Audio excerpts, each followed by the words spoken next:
this little time management video, I'm going to be talking about chunking down. So as a student, you will have a series of large tasks to complete for your assessments. They could be essays, reports, presentations, performances, but whatever happens, they will be long form pieces of work that are quite complex to perform and involve quite a lot of different stages in each of them.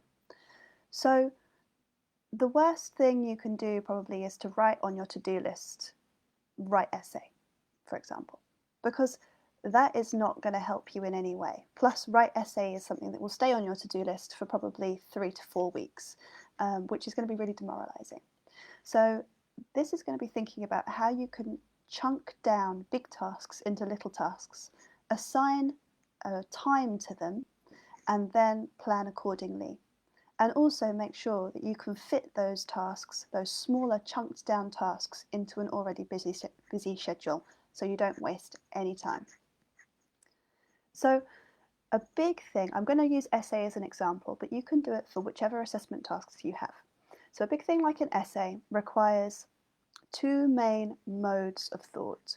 So you have the divergent thought, which is where you are expanding, you are exploring, learning, reading, acquiring knowledge, making connections, and analysing the information you've been given. So divergence, it goes wide. And then you have the convergence stage, which is where you bring your essay question to focus and you begin to discern what it is you're going to put into your essay. You're thinking about answering the question, you're developing an argument, you start to plan what you're going to write, you write it, then you edit it, you proofread it, and then you hand it in. So divergence goes wide, convergence goes narrow. And that in each of these two stages there are distinct phases. So there's going to be the understanding the question phase, where you break it down, understand the task that you have, go through all your assessment criteria, look at your learning outcomes, really think about the task you have in hand. And that's an idea generation stage, because the way the brain works is forming connections with what it already knows. So your starting point is going to be your pre-existing knowledge, okay?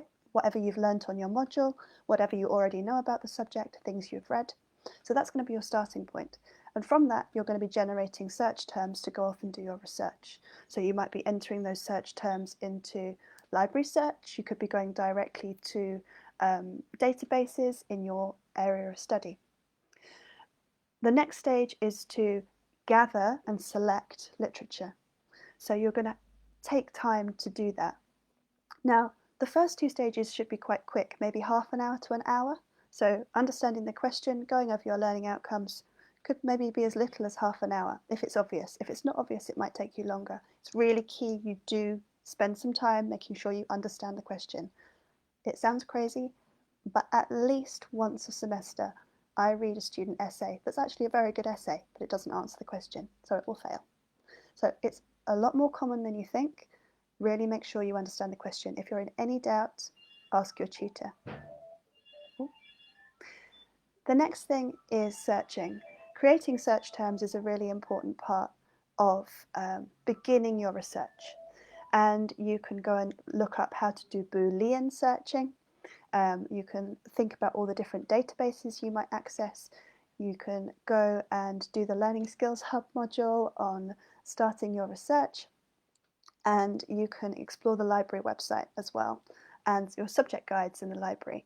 But probably the most basic place to start your research is your program module handbook, because that should have a reading list in it already. So if you have no idea where to begin with your research, go to your module handbook and read there. Again, that process of creating search terms is quite a short one, maybe a couple of hours work. And it's also something you don't need to do next to a computer. You can do that on the bus, because that is something that comes from the knowledge that you already have. So it's creating words. Then you're going to need a computer to begin your research, probably. You're going to be sitting down with library search, maybe even Google Scholar, though I would recommend library search.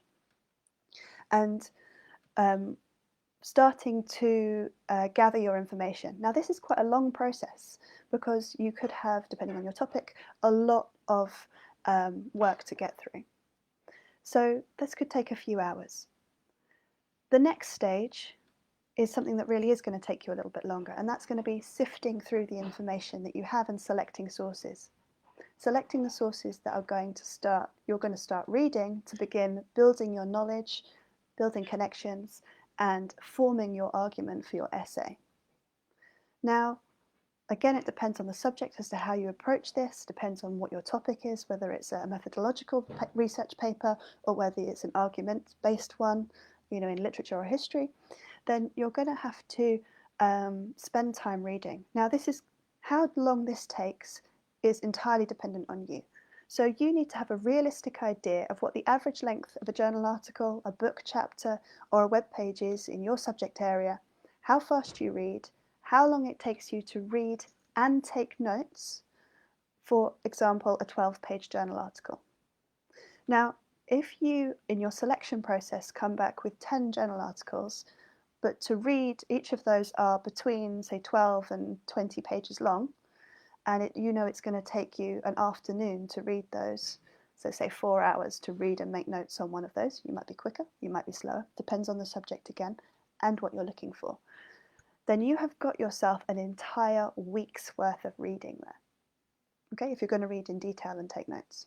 So, that you have to plan sensibly and proactively as to how long you can realistically spend in divergence mode.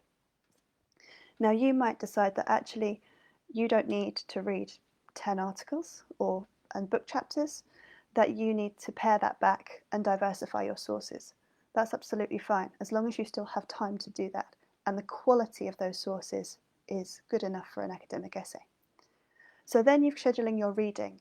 Now, I don't know about you, but I need to practice stealth and ruthlessness when I'm reading, because interruptions mean that I get distracted from what I'm reading. So it's not only about planning the time necessary, it's about planning your learning environment as well. So making sure that you have the time and the space to study properly. Now, I probably couldn't read on the bus. I get travel sick for one. So I would need to make sure I was in the library or in a quiet room or, down by the river somewhere quiet with just the birds for company if I started my reading. Now, as we move through the processes, you've then got writing, but you've also got editing.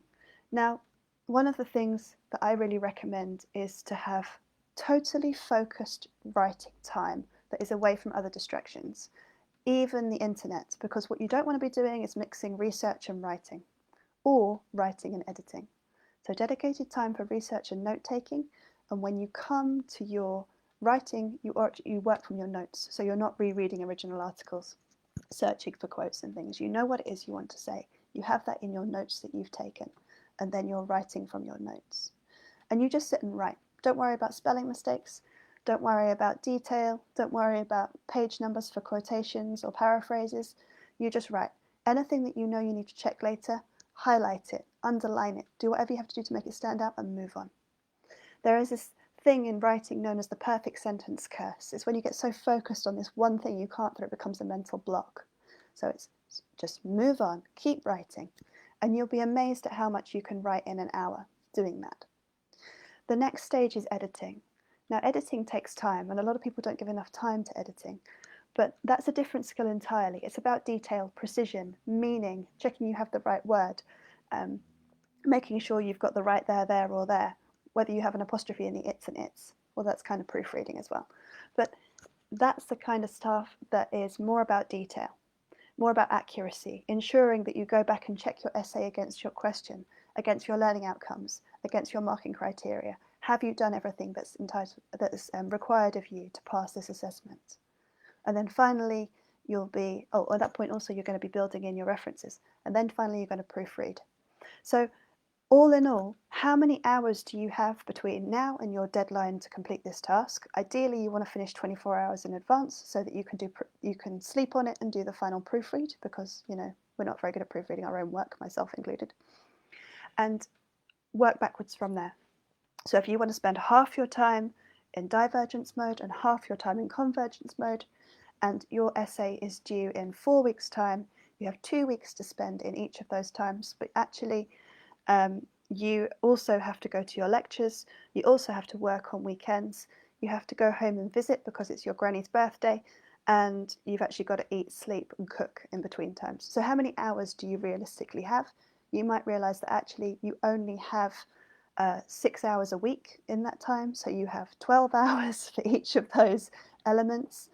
Okay, probably not enough time. What am I going to have to do to make sure that I don't slip from important but not yet urgent, it's a month away, to important and urgent, oh my goodness, the deadline's tomorrow.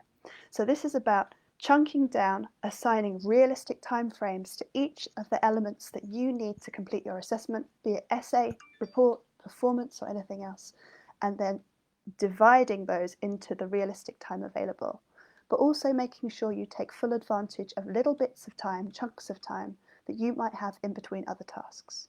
So if you know you've got to go for an appointment and you might be waiting, take an article with you to read. Use that half an hour in the waiting room to get some reading done, if you can do that. You know, it's about being prepared to use what time you have available. So I hope you found that helpful as a planning and time management technique. My last point in this video is about managing your time for actually when you're in the workflow. And something I've found useful over the years is the Pomodoro Technique, which is a very simple technique of working for 20 minutes, resting for 5 minutes. Now, because of the way I work, I stretch this myself to 40 minutes and 10 minutes because I tend to take a little bit of time to settle into my workflow.